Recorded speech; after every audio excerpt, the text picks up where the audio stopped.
Hello বন্ধুরা, আসসালামু আলাইকুম। কেমন আছো সবাই? আশা করি সবাই ভালো আছো।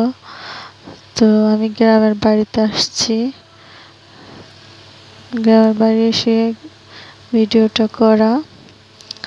তো আমাদের বাড়িটা তোমাদের ঘুরে ঘুরে দেখাই। তো এটা হচ্ছে আমার শ্বশুর বাড়ি আর কি। বাড়িটা একটু অগোছালো, কেউ থাকে না তো তাই আর কি। শুধু আমার দেবর আর ওর ওয়াইফ থাকে। ওয়াইফ হচ্ছে যেহেতু প্রেগনেন্ট, তো অসুস্থ একটু, তাই একটু গোছানোটা ওর কাছে ট্রাফ। তো এই তো বাড়ির উঠান।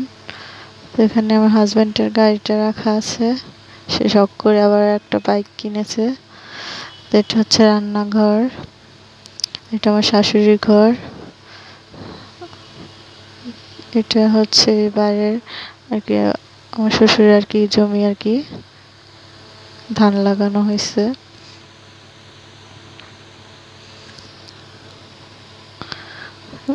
বাড়িতে আসছি পরের থেকে, গাইজ বিশ্বাস করবো না, শুধু বৃষ্টির জন্য ঘর থেকে বের হওয়া যায় না। তো এটা হচ্ছে আমাদের বাড়ির পিছন সাইডটা। এটা হচ্ছে